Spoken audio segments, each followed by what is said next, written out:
right. The first option that you can use to find your categories and to start to go through everything is what I call the word vomit method. Sounds a little weird, but you'll see why in just a second. So, in your Notion, let's open up a new page. So in private, you can hit this little add page button, and we're gonna name this inner voice or self-talk, whatever is going to actually relate more to what words hit with you. That's very important. But inner voice decompression is what I'm going to name it, because that's typically the effect that this has. All right. So what do? Honestly, you start writing anything that's in your head. The point behind this is to get out what's going on in your head if your head's running too fast, and then to go back through what you wrote and start to edit it and add to it and understand things, right? So let me give you an example with my life. The first question I would ask myself is, what situations am I having the biggest issues in? Where am I talking horribly to myself? And your goal with this is to figure out at least one or something, some part of it, right? Funny enough, one of my inner voice problems is making these videos. So I would write down, I feel very stressed when I make videos for my business. There is no right or wrong here. This is exactly how I would just express myself. Like, I feel so stressed when I make videos for my business. I don't know why. Everything always ends up okay. And then this is a really important point. My brain is ADHD, so I would go to a completely different topic, right? So in this case, what my brain would do would be like, oh man, there was that idiot today in traffic and they cut across 3 lanes and almost killed people. That gave me a sense of dread that just lasted for too long. Again, the whole point here is to take anything that's bothering you and start to just write it out.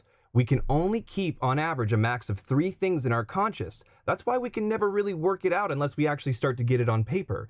This is going to feel awkward. Don't think any other way. But as you keep doing it, it's going to feel better and better and better. So let's say that's the first step right there, right? We just start to write. Now, it's really important to go back through and reread what you wrote. If this is an emotional experience for you, sometimes it might be best to take a little bit of a break and then come back, but still the whole point behind this is to refine what you're getting out, right? So in this second stage, I would recommend asking questions like this. Well, when did it start? When did it end? What triggered it? Were there other people involved? Is this going back to a very deep childhood memory? I'm sorry, I have to ask that question. That's at least what I ask myself. How did that make me feel? How did that make me react? Or better yet, how did I react because of how I felt? These questions that dive deeper into the topics that are really driving you up a wall will allow you to categorize your inner voice into different areas that you can see you have a pattern of issues. So let me continue with stage 2 in the example. When does it start? I like to write the questions because then I can always come back to it and think through it again. That's the benefit, is like, if you come back to this tomorrow, it's still going to be here. It's going to be here next week when you work on it again. And you just quickly pick up this information. So when does it start? Before I even sit down.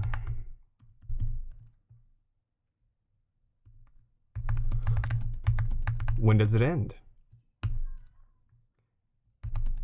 It ends when I am in a flow state, which is about 45 minutes after I start. Now, keep in mind, I actually have been very self-aware on this topic, so it may not be instant answers to some of these, but these are things that I would highly recommend sitting and thinking on, because it's going to allow you to go from the very specific of these situations to go to the broad of the categorization. So that way we can start to attach values to these to make sure that you're spending your time each week doing the most important self-work that you can do. Remember, there is no right or wrong amount of time to work on this. I would highly recommend doing this process until you get about 3 broad topics or about even 3 situations that really are bothering you, unless you have one that's at the top of your list right now and you can just start with that.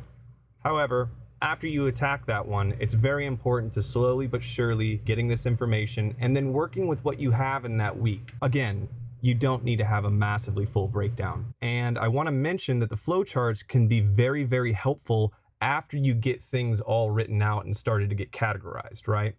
So if I was to continue doing this, I would probably write down like, I feel very anxious throughout the day, especially when I don't eat. I haven't been able to play video games, which I love as much. I was really upset at that PTA meeting, I don't have kids, meeting, when Brenda told me about my bag. Fucking Brenda. Anyways, so, but you get the point. So now we're going to have a whole bunch of different things here that we go down and we start to ask more questions. But within this, I'm starting to look for patterns, right? And one thing that I wanted to make as a specific example is like, I feel very anxious throughout the day. That's something that a lot of us can relate to, but that's not helpful. What's helpful is why? Where does it come from? Can we connect it to the other things that we wrote, right? Flowcharts are helpful for that. But in this case, I'm like, okay, I feel very anxious throughout the day, especially when I don't eat. When am I recording these videos? And I would find that it would be in the afternoon. So I would need food and not be eating. So it would add on to that, right? So I can start to look into my inner voice as it pertains to food. But moreover, in this case, I realized that, hey, you know what? My inner voice as it pertains to my business is clearly what's going on here, because I'm anxious throughout the day, specifically because I know that I'm doing these business things. And I'm kind of dreading to do the videos before I go do it. I'm dreading until I send it to somebody. So it's really starting to understand this whole process of the one category that we're going to choose. But I'll talk to you about that in another video. Remember though, the point of this is to not do it in your head. So let me translate all this onto paper. Once I start to have a decent amount of things, I'm like, okay, I can actually start to put these in different categorizations. So let me show you how I do this visually, just really quick in Notion. That's super helpful, right? So I like to use lines, honestly. So what you'll do is you'll hit the forward space, I believe it's forward space. Regardless, a menu is going to come up, right?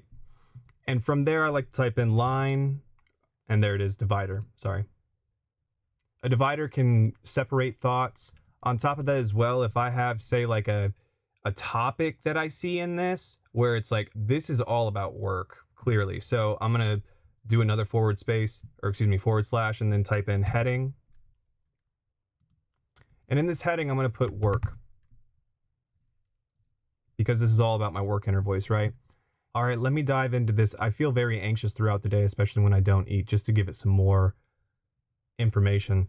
So let me ask some questions just around, are there any self-talk problems with me eating on a regular basis, or what's going on there? Is there an issue with the food, or why don't you eat on a regular basis? These are all type of questions that I would ask myself, and I would honestly and bluntly say that I usually feel far too busy to stop and eat.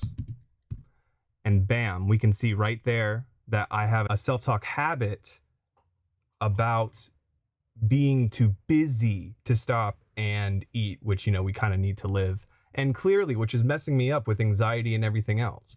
So now that I have this here, I'm like, okay, hang on.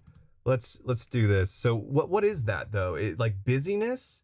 So you know what? We can just make a busyness heading for now, but I have a feeling I know where that's going to go. That's not how you spell busyness. Feeling too busy. Right? And you know what? Funny enough, not being able to play video games that I love a lot, that actually goes into feeling too busy too. So perfect. So now that's there. Excellent. All right. Now I'm going to make a line here because I'm not really sure that PTA meeting and the idiot in traffic, those two things are completely separate. So let's start to dive into this more. Now, of course, you're going to do this with as you go. It's a very organic process. And sometimes what'll happen is when you make a heading, you'll be like, another thought will come in your mind and be like, too busy. Oh, you know what? I was too busy to go to my niece's, it's not how you spell niece, niece's dance recital. So sometimes a thought will come back in for that specific topic. Funny enough, these two actually, for me, fall into a social component, because I'm gonna ask myself, like, why did it matter so much what Brenda thinks about my damn bag? Brenda. I'm just kidding. One of my old, like, childhood friends' mom's name is Brenda, and she was like the best. So she is the best. But anyways, it was unnecessary. And she said it in front of the, what's a club? Like a club that would like fit into this. In front of the other moms of the honor society. So here we're going to do heading 1 and then social. Now, arguably, one of the most important parts is assigning value, but we'll tackle that in another video. Anyways, guys, this is the word vomit method, taking very singular individual thoughts and via different questions, tips, tricks, and methods, we take a very specific and we start to get broad patterns of our self-talk habits.